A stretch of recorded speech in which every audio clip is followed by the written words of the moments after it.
네, 안녕하세요. 매일경제 월가월부 시청자 여러분, 실리콘밸리 특파원 이덕주 기자입니다.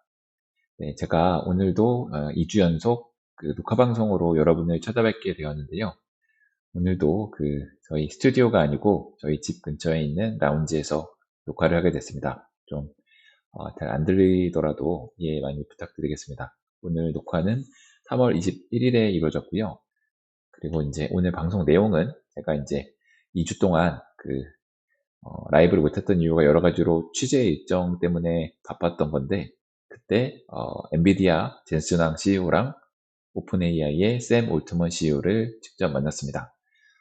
그래서 사실 그들을 뭐 사진으로 찍거나 영상으로 많이 담을 수는 없었지만, 그 사람들을 만나고 제가 느낀 것들, 그리고 이제 중요한 행사, 네, GTC 2024 제가 말씀드린다고 약속도 했기 때문에 그런 것들에서 느낀 것들 어떤 것이 있는지를 말씀드려 보겠습니다. 네, 정말 저는 지난 2주 동안 네, 폭풍 같던 2주를 보냈습니다. 네, 어, 지난주가요? 네, 지난주에 이제 라이브를 하고 네, 그 주 목요일에 이제 오픈 AI를 방문을 했고요. 거기서 샘 올트먼 CEO를 만났습니다. 그리고 샘 올트먼 CEO 만나고 그 다음 주에 어, 엔비디아 GTC에서 1일차 때 이때 이제 젠슨왕 CEO가 기조연설을 했고요. 그래서 기조연설 기사를 썼고 바로 다음 날인 19일에 젠슨왕 CEO가 이제 기자들을 대상으로 전 세계 기자들을 대상으로 미디어 Q&A를 받았습니다. 그래서 그때 또 젠슨왕 기사를 썼고요. 오늘은 샌프란시스코에 있는 모스콘 센터에서 게임 개발자 행사가 있어서 거기에 좀 취재를 다녀왔습니다. 이렇게 정말 바쁜 한 주를 보내고 다음 주에는 제가 또 어도비라는 포토샵 만드는 회사가 있습니다. 거기서 어도비 또 행사가 있어서 다음 주에는 라스베이거스로 예, 갈 예정입니다. 네. 네, 일단 제가 오픈 AI 본사 간 것부터 좀 말씀을 드리겠습니다. 오픈 AI 이제 챗GPT 만드는 회사죠. 뭐 요 마크로 유명한데 이 본사가 샌프란시스코에 있습니다. 거기에 보면 이제 미션 디스트릭트라고 이제 아주 좀 홍대처럼 좀 조용하진 않고요. 홍대처럼 이렇게 뭐 멋진 가게들이 있고 타르틴 베이커리라고 아주 유명한 빵집이 있는데 한국에도 들어와 있는데 그 빵집 바로 옆에 이 오픈 AI의 본사가 있습니다. 이 본사는 일론 머스크가 최근에 이제 오픈 AI에 소송을 했죠. 그 소송을 했을 때 거기에 자기가 오픈 AI 건물을 임대료를 내줬다는 얘기가 나온 곳이고요. 그곳이 바로 이 파이오닉 빌딩이고 여기서 이제 2015년에 오픈 AI가 만들어져서 여기서 이제 초기에 연구와 그런 것들이 이루어지게 됩니다. 그리고 어, 일론 머스크가 떠난 후에도 여기서 계속 자리를 잡았는데 이쪽에 지나가 보면 아시겠지만 정말 뭐 오픈 AI라는 뭐 간판도 없고 정말 아무것도 알 수 없는 그런 곳이고요. 들어갈 때도 상당히 이제 보안이 좀 철저하게 돼 있는데 좀 특이한 거는 이제 그 여기를 들어간 다음에 그 안에 이렇게 사진을 못 찍게 합니다. 그래서 제가 요건 어떻게 부탁을 해서 사진을 찍어서 올리긴 했는데 전체적으로 사진을 찍을 수가 없었고요. 그리고 여기가 이제 본사고 최근에 여기서 한 두 블록 정도 떨어진 곳에 새로운 좀 사무실을 열었습니다. 네. 거기가 이제 샘 올트먼이랑 만난 곳인데요. 가게 된 이유는 이 오픈 AI가 우리나라 이제 중소벤처기업부랑 같이 스타트업, 한국 스타트업들을 지원하는 그런 프로그램을 하고 있습니다. 그래서 한국에서 14팀을 뽑아가지고 오픈 AI 초청해서 이제 본사에 간 거고요. 그래서 거기서 이제 이 스타트업들이 오픈 AI의 직원들, 투자를 담당하는 직원들 대상으로 7분 동안 우리 스타트업에 대해서 소개하는 그런 자리를 가졌습니다. 그리고 어떤 스타트업이 이런 게 좋고 뭐 나쁘고 뭐 이런 멘토링까지 받았고 사실은 이제 샘 올트먼 CEO가 올 거라는 기대는 별로 크지 않았습니다. 뭐 안 온다고 했었는데 거의 이 피칭이 끝날 때쯤에 여기 샘 올트먼 여기 보이시죠? 샘 올트먼이 갑자기 나타나가지고 네, 어, 이 앞에 올라와서 여러 가지 질문을 받았고 그때 이제 저희 기자들도 잘 찾아보시면 저도 있습니다. 네, 기자들 질문을 받았고 저희도 그 질문을 할 수가 있었습니다. 그래서 그때 저희가 물어본 게 삼성전자랑 SK 하이닉스랑 이제 협업을 할 생각이 있냐? 그런 질문을 물어봤었고, 그런 희망을 갖고 있다. 이렇게 답을 해서 아마 그 기사를 이제 보셨던 분들도 있을 것 같습니다. 네. 이때 좀, 어, 뭐, 세멀트먼이 사실 올지 안 올지 몰랐었는데, 이제 갑자기 나타나가지고 저도 이제 깜짝 놀랐었고요. 또, 뭔가 이렇게, 사실 이제 다른 인텔 행사나 뭐 다른 곳에서 이제, 만난 적은 있었는데, 이렇게 본사에서 만나니까 좀 더 느낌이 좀 새롭고, 대단해 보였다고 할까요? 뭐 그런 생각이 들었고, 이제 직접 좀 질문을 할 수 있는 기회가 있어가지고, 대단히 좋았습니다. 네, 정말. 이렇게 세상을 이렇게 움직이는 놀라운 사람들을 만났다는 게 실리콘밸리 특파원으로 좋은 경험이었고요. 그래서 그때 이제 말씀드린 대로 이제 그 이야기를 이제 기사를 썼는데 삼성전자가 이렇게 아주 조금이나마 네, 주가가 좀 올랐었습니다. 지금 거의 이제 7만 원대에서 거의 이제 박스권에 갇혀 있었는데 이 기사를 쓰니까 조금 오르더라고요. 네, 그때가 월요일 이제 아침에 이 기사가 이제 막 한국에 나왔었는데 이 기사가 나오고 나서 주가가 좀 많이 오르더라고요. 그래서 좀 신기했었습니다. 그리고 이제 바로 그 다음 주에 그날 월요일이죠. 기사가 나간 월요일이고, 사실, 여기는 월요일인데 한국 기준으로 화요일에, 네, 이 AI 업계의 우드스탁은 이제 미국의 아주 유명한 전설적인 락 페스티벌인데 AI에 그 종사하는 사람들의 우드스탁이다 이렇게 외신에서 표현할 정도로 AI의 여러 기업들 그리고 연구자들 그리고 관심 있는 사람들이 이 엔비디아 GTC 행사에 모였습니다. 오프라인으로 한 1만 6천 명 정도 참여했고 온라인으로는 30만 명이 들었다고 저는 들었고요. 아마 그 기조연설 온라인으로 이제 유튜브에서도 실시간으로 이제 방영을 해줬기 때문에 제가 알기로는 3만 명인가요? 네, 3만 명이 동시에 들었다고 합니다. 그래서 거의 지금은 엔비디아가 저희 이제 한때 테슬라의 뭐 배터리 데이나 AI 데이 때 사람들이 몰랐던 것처럼 지금은 엔비디아가 이 저희 개미들의 어, 이제 영웅 같은 네, 기업이 되고 있다는 걸 여기서 느꼈습니다. 그래서 이제 엔비디아가 이제 저만 여기에 초청한 건 아니고 전 세계에 있는 미디어를 다 초청을 해서 GTC의 이제 중요한 행사도 듣게 해줬고 그리고 본사도 좀 초청을 해줘서 본사를 좀 구경을 해줬습니다.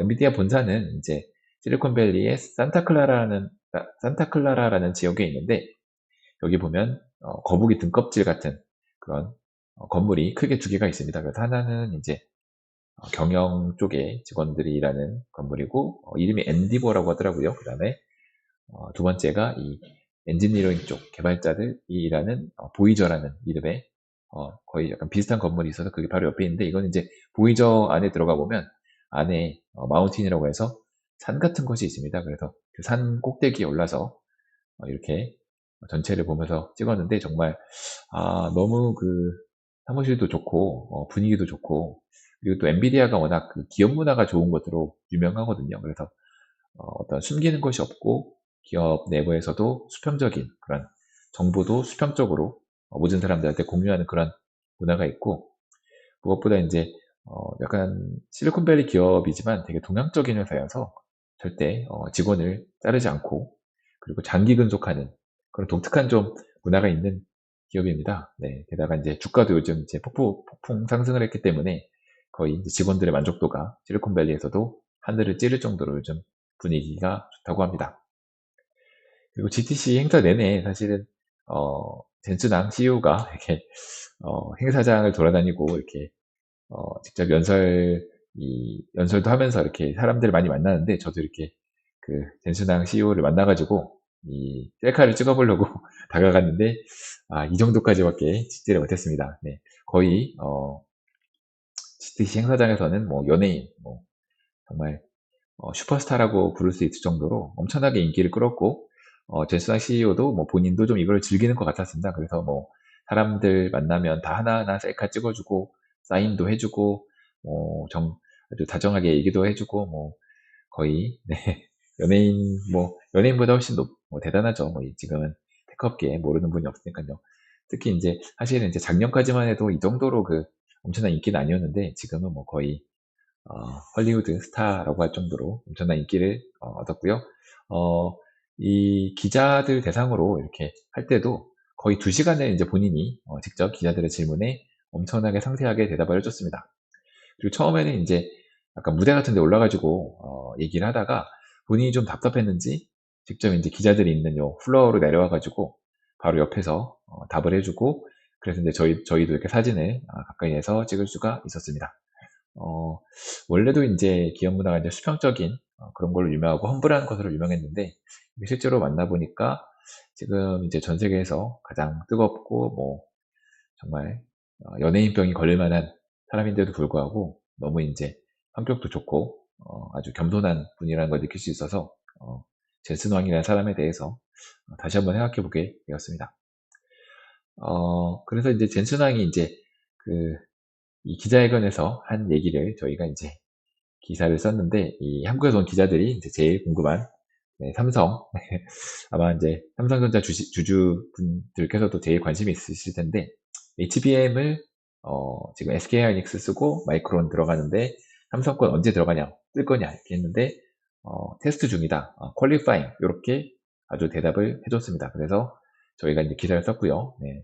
특히 이제 재밌었던 것은 이제 HBM에 대해서 물어봤을 때 HBM은 정말 기적적인 기술이다. 그리고 HBM을 만드는 SK하이닉스와 삼성은 정말 대단한 회사다. 이렇게 엄청나게 극찬을 했습니다. 아마 기사 보셨을 것 같은데 바로 제가 취재 갔던 그 현장에서 나왔던 얘기들입니다. 네. 그리고 또 그 바로 다음 날 이거는 이제 기자들이 직접 본 건 아니고 젠순왕이 이제 거기 GTC를 보면 이제 전시장이 있습니다. 저희 뭐 코엑스 이런 데처럼 부스가 있고 거기에 이제 전시를 하게 되어 있는데 삼성전자 부스에 지나가면서 거기에 이제 신형 HBM을 전시를 했는데 거기다가 직접 자신이 승인 이렇게 사인을 했다고 합니다. 아마 HBM을 승인을 이제 받아야 되는데 아마 뭐 본인이 승인을 해준 건 아니고 약간 응원하는 차원에서 삼성 HBM 내가 승인을 희망한다 이렇게 해서 쓴 것 같은데 이게 사실은 승인을 실제로 받은 건 아님에도 불구하고 이게 또 기사로 나오면서 삼성전자의 주가에 바로 반영이 되었습니다. 네. 주가 보시겠지만, 네. 이때가 이제 삼성전자 검증하고 있다. 이 기사가 나왔을 때 거의 뭐 한 5% 올랐고요. 그 바로 다음날, 사인한다고 하니까 또 2.3%인가요? 3%인가요? 네. 올라가지고, 정말 우리가 이제 쓰는 기사가 이렇게 삼성전자 주가로 올라가니까 너무 좀 신기하기도 하고, 뭐 삼성전자 저희 우리나라의 이제 중요한 기업이고 또 많은 저희 투자자들도 계시기 때문에 뭐 잘 됐으면 좋겠다는 생각이 들었고요. 물론 오늘 한국 시간 오늘 주가는 좀 보합이었던 것 같은데, 정말 이제 HBM 납품도 하고 특히 이제 2025년 이후에 좀 매출이 많이 나왔으면 하는 생각이 들었습니다. 그래서 이제 여기까지는 제가 이제 이 두 사람들 만나면서 좀 느꼈던 바를 이제 간단하게 썰로 풀어본 건데, 두 사람의 그 최고의 관심사가 무엇인지 그런 거를 알 수 있었습니다. 사실 이 GTC에서 젠슨왕 CEO가 어떤 기술적인 것들, 그 블랙벨이라고 새로운 GPU 내놓고 그 다음에 이걸로 뭐 어떤 서비스 할 거고 뭐 소프트웨어 뭐 서비스 클라우드 이런 얘기를 많이 했는데, 사실 그거는 다른 분들께서 많이 설명도 해주셨고 제가 여기 미라클레터라고 이제 뉴스레터가 있는데 여기에서도 좀 자세하게 설명을 했습니다. 근데 사실 어떻게 보면 그런 기술적인 것들은 좀 본질적인 투자의 결정에 중요한 건 아니고 우리가 이거를 투자를 결정해야 되는 아주 중요한 그 트렌드가 뭔지 그것만 좀 저는 오늘 말씀을 드리고 싶은 건데, 샘 올트먼이 만났을 때 저희들의 질문에 대해서 이렇게 말했습니다. 컴퓨팅 파워는 가장 중요한 화폐가 된다, 커런시가 된다. 그리고 어떤 거를 이제 항상 고민하고 있냐 그런 걸 물어봤더니 지금 컴퓨팅 파워를 어떻게 낮출지에 대해서 항상 고민하고 있다, 이런 얘기를 했습니다. 지금 샘 올트먼이 챗GPT 그리고 GPT를 API 형태로 그 스타트업들한테 그리고 뭐 마이크로소프트한테 제공을 하고 있는데, 이 컴퓨팅 파워가 항상 걸림돌입니다. 그러니까 서비스를 하면서 나오는 매출보다 이 서비스를 하기 위해 드는 그 컴퓨팅 파워, 그 데이터 센터를 돌리는 돈이 너무 크기 때문에 이걸 낮추는 게 사실은 샘 올트먼의 제일 고민인 거죠.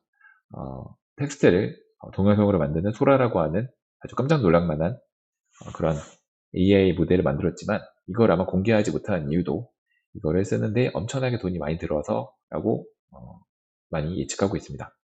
이거는 이제 젠츠낭 CEO도 비슷한 얘기를 했는데 이제 데이터 센터는 AI 팩토리다, 네, AI 공장이다 이런 얘기를 했습니다. 보통 그 테크 기업들 같은 경우는 데이터 센터를 비용이라고 생각하거든요. 이 비용으로 생각한다는 건 뭐냐면은 이거에다가 유지비도 많이 들고 여기다가 이제 데이터를 저장하고 어떤 이제 서비스를 하는 그런 용도이기 때문에 이제 돈을 버는 게 아니고 어쩌면 돈을 쓰는 그런 걸로 생각하는데 이 AI가 이제 여기 들어가면 이게 그냥 일반적인 데이터 센터가 아니라 AI 팩토리가 된다. 이제 AI 팩토리는 데이터 센터처럼 비용이 아니고 여기다가 데이터 그리고 전기를 넣으면 제품, 여기서 제품이라는 거는 인공지능이 나오는 공장이다. 이렇게 설명을 했습니다. 그렇기 때문에 이제 데이터 센터가 그 말씀드린 컴퓨팅 파워에 나오는 공간이기 때문에 이 데이터 센터를 어떻게 이제 비용을 낮출지 그게 이제 항상 고민이고 이번에 그 블랙웰 플랫폼 그다음에 블랙웰 GPU 이런 것도 결국에는 어떻게 하면 이제 컴퓨팅 파워를 낮출 것인가 근데 그거를 반도체 차원이 아니라 데이터 센터 차원에서 종합적으로 비용을 낮추겠다 이게 이번 GTC 2024의 핵심 발표였습니다. 그러니까 뒤에도 좀 말씀을 드리겠지만 비용을 낮추는 게 제일 중요하고 젠순왕 CEO가 생각하기에는 데이터 센터를 잘 만드는 것이 중요하다. 이런 메시지를 전했습니다. 그리고 GTC 이제 세 번째 날에 아주 중요한 중요하다기보다는 상징적인 역사적인 그런 세션이 있었거든요. 바로 생성형 AI라는 저희가 부르는 것들, 그러니까 챗GPT, 미드저니 이런 것들이 트랜스포머라고 하는 2017년에 나온 논문에서 시작됩니다. 그 논문의 모델을 그대로 가져와서 확장한 것이 바로 이 생성형 AI 그리고 GPT인데요. 그 GPT에 보면 제일 마지막에 트랜스포머인데 제너레이티브 프리 트레인드 트랜스포머라고 하는 거의 약자인데 그 트랜스포머 논문을 만든 사람들이 이분들입니다. 네. 원래 논문의 저자는 총 8분인데 그 중에서 7분만 이제 행사장에 오셨고 한 분은 약간 부득이한 사정이 생겨서 갑자기 부점을 했고요. 이분들을 이제 젠슨왕이 불러 모아가지고 그 트랜스포머를 어떻게 만들게 됐냐 그 다음에 너희들이 생각하기에 지금 AI 개발에서 제일 중요한 건 무엇이냐 이런 얘기를 했습니다. 그래서 이분들이 공통적으로 하시는 얘기는 뭐냐 지금의 AI 모델은 너무 비용이 여전히 많이 든다. 이분들 중에 대부분이 이제 스타트업을 만들어 가지고 그 생성형 AI 모델을 가지고 이제 데이터 센터에서 그걸 돌려가지고 뭐 학습도 시키고 서비스도 하는데 그런 걸 하기 위해서는 너무 비용이 지금 많이 든다고 얘기하고 있는 겁니다. 그러니까 이런 연구자들도 역사적인 논문을 쓴 사람들도 지금 그 컴퓨팅 파워를 낮추는 것이 제일 중요하다 이렇게 얘기를 하고 있고요. 뭐 낙관적인 전망일 수도 있겠는데 AI가 이제 점점 발달을 해서 AI 스스로가 생각을 하게 되면 그 비용이 낮춰질 것이다 이런 얘기를 하셨습니다. 네. 그리고 이거는 이제 제가 신문에 칼럼을 쓴 건데요. 그 GTC가 벌어지는 그 화요일에 네, 이런 칼럼을 썼었습니다. 그 엔비디아는 반도체 기업이 아니다.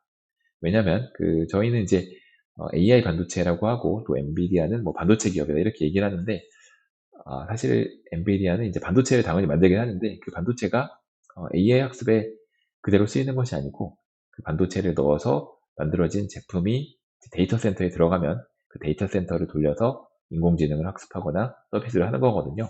근데 이제 저희는 이제 그 반도체라는 단어에 너무 이제 익숙하다 보니까 그냥 엔비디아는 반도체 기업이고 뭐 AI 반도체 이런 얘기를 하지만 이렇게 이제 편하게 얘기하다 보면 실제로 이제 AI는 반도체가 아니고 어떤 AI 가속기라고 하는 어떤 커다란 음, 컴퓨터고 아까 젠수당 CEO가 말한 것처럼 반도체가 아니라 이 데이터 센터 차원에서 비용을 낮출까 어떻게 비용을 낮출까 그걸 고민해야 되는데 그게 좀 간과되는 측면이 있다 이런 말씀을 드렸습니다. 그리고 저희가 이제 한국은 HBM 여기가 이런 데이터 센터 밸류체인에 들어가 있 서플라이 체인에 들어가 있는데 좀 더 직접 뭐 GPU도 만들고 그 다음에 클라우드 서비스도 하고 서버 컴퓨터도 만들고 뭔가 좀 우리도 좀 이 AI 데이터 센터에 좀 다양한 일을 해야 된다 이런 말씀을 이 컬럼을 통해서 드리고 싶었습니다.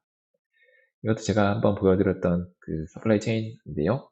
이 이 AI 서버 컴퓨터라고 하는 이게 클라우드 서비스 프로바이더, 이제 클라우드 업체라고 하죠. 그 사람들의 데이터 센터에 들어가서 공급이 되고, 블랙웰 같은 경우에 이제 좀 새로운 내용이 뭐냐면, 이 AI 서버컴을 만들어서 이제 데이터 센터에 납품하는 회사들이 이제 데이나 슈퍼 마이크로 같은 회사들인데, 이번에 엔비디아가 우리가 직접 이 서버 컴퓨터를 만들어 가지고 납품까지 이쪽에다 다 하겠다, 그런 얘기를 좀 했습니다. 그래서 좀 중요한 그런 게 있었고요.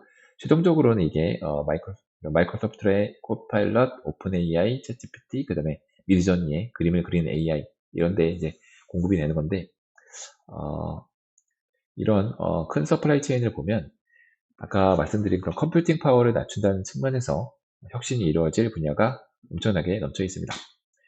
아까 이제 최종적인 그 사용처가 이제 AI 모델인데, 이 모델을 이제 어떻게 이제 작게 만들어 가지고 이게 크면 클수록 비용이 많이 들기 때문에 어떻게 좀 작게 만들지, 그게 중요한 혁신의 분야이고요. 그 다음에 아까 말씀드린 대로 지금은 이 트랜스포머 모델을 기반으로 AI가 모두 만들어지는데, 이거와는 조금 다른, 그러면서도 혁신적으로 성능이 좋아지는 그런 AI 모델을 만드는 것도 엄청난 혁신이 예상되는 그 분야이고요.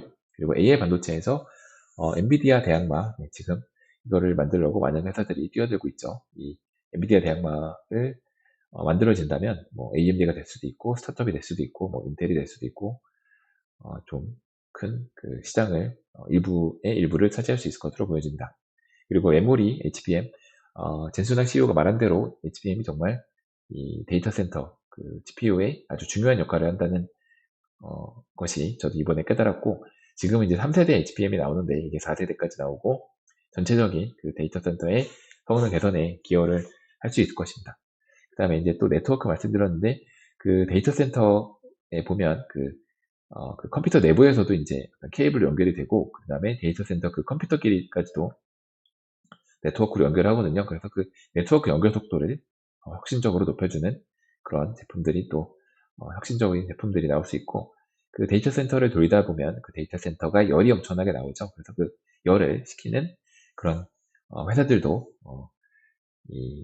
많이 나오고 있습니다. 그래서 이 부분을 이렇게 열을 어떻게 내릴 것인가, 열을 효과적으로 내리는 그런 서비스가 나온다면 이것도 그 컴퓨팅 파워를 낮추는데 기여를 할 것이고, 그 다음에 데이터 센터에 들어가는 전력, 데이터 센터에 엄청나게 많은 전력이 들어가거든요. 근데 그게 친환경이 아니라 화력이나 그런 탄소를 배출하는 그런 전력으로 발전이 되기 때문에, 이걸 근본적으로 좀 해결하려면 세몰트먼이 얘기했는데 핵 융합 발전이 가능해져야 된다, 이런 얘기까지 나왔습니다. 그래서 실제로 핵 융합 발전이 이루어진다면 정말 그 데이터 센터의 그 비용은 확실히 낮아질 것이고, 뭐 데이터 센터만이 아니죠. 그 인류의 문명이 바뀌는 그런 혁신적인 에너지 혁명이 일어날 수도 있을 것 같습니다.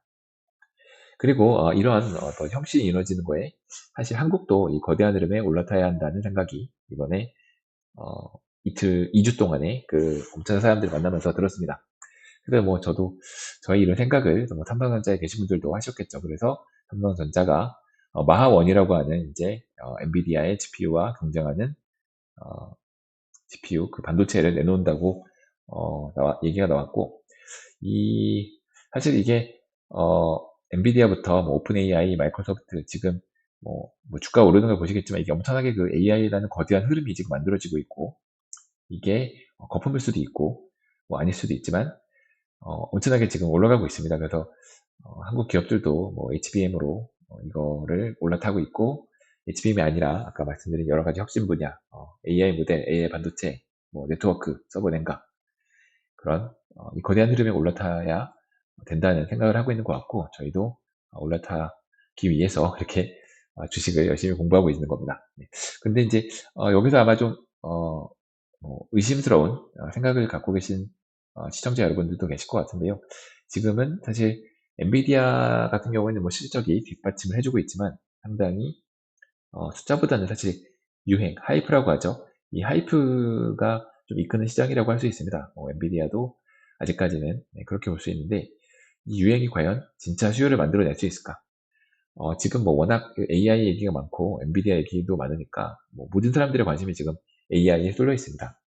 그래서 이 사람들이 이제 AI에 관심이 쏠려 있으니까 이 유행을 틈을 타고 뭐 챗GPT 같은 것도 사용이 늘어나고 코파일럿이라고 해서 저희 오피스에서 쓰이는 그런 것도 늘어나고 하게 되면 이 유행으로 여겨졌던 것들이 진짜 수요로 이어지지 않을까 그런 생각이 들고요.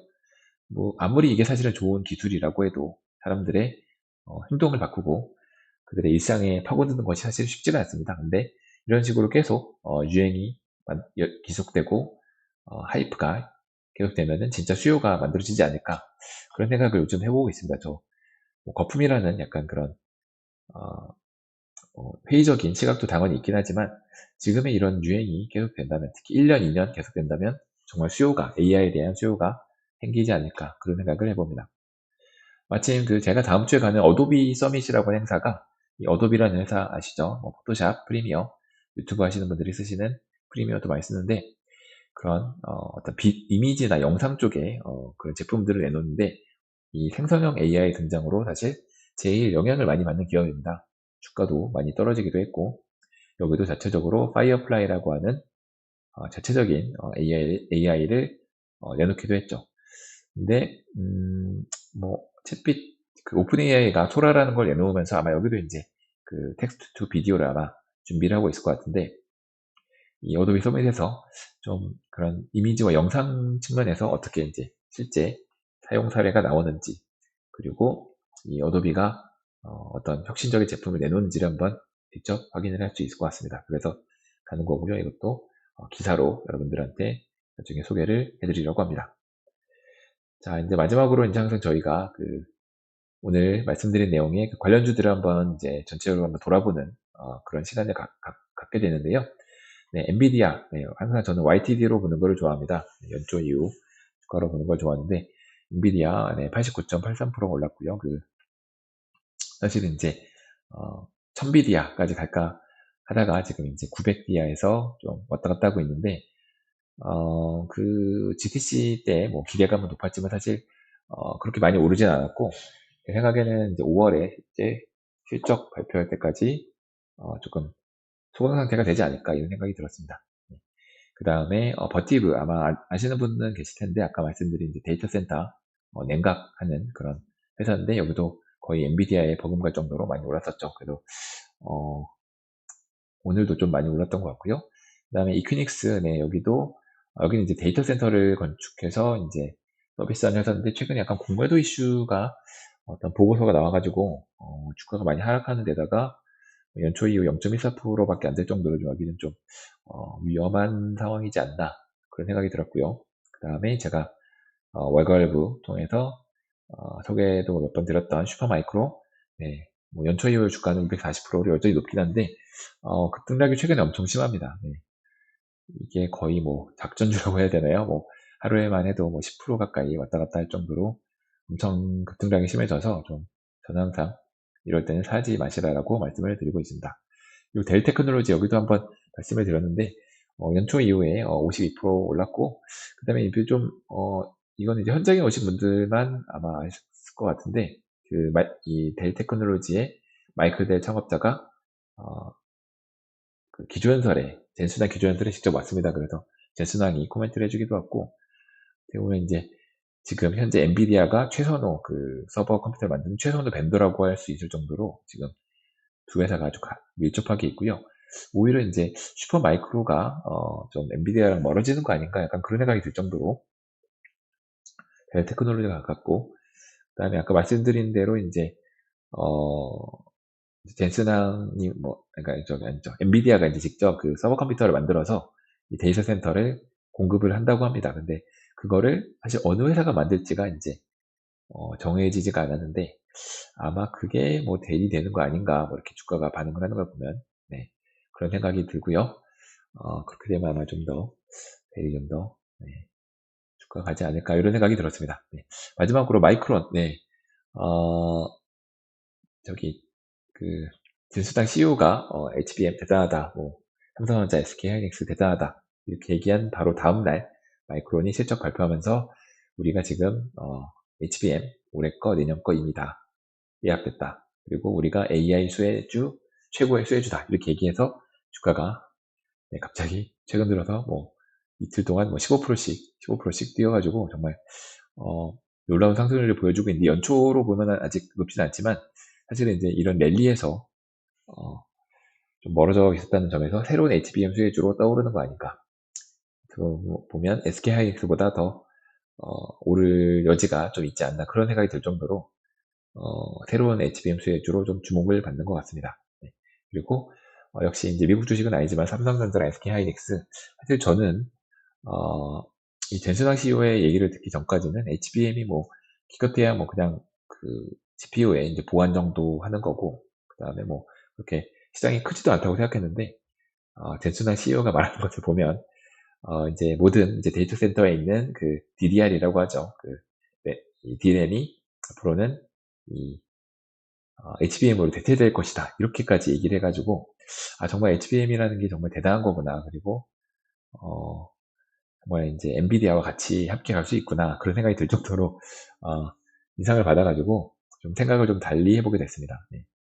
아마 뭐 사실 이제 투자자, 저희 월걸부 시청자 여러분들께서는 아마 저보다 이 HBM이 얼마나 중요한지 일찍부터 알고 계셨을 것 같은데, 제가 이제 뒤늦게 이제 생각을 좀 고쳐먹고 기다렸을 때도 좀 많이 생각을 해봐야겠다, 이런 생각을 했습니다. 네. 오늘 방송은 네, 여기까지고요. 이제 2주 연속 녹화로 해서 죄송하다는 말씀을 드리고, 다음 주는 어, 거의 3주 만에 라이브로 돌아오도록 하겠습니다. 이렇게 혼자 얘기하려니까 좀 뻘쭘하긴 한데 이것도 이제 좀 오늘은 좀 그래도 좀 짧게 여기까지 방송을 마치도록 하겠습니다. 네, 감사드리고요. 언제나 좋아요, 구독 부탁드리겠습니다. 네, 감사합니다.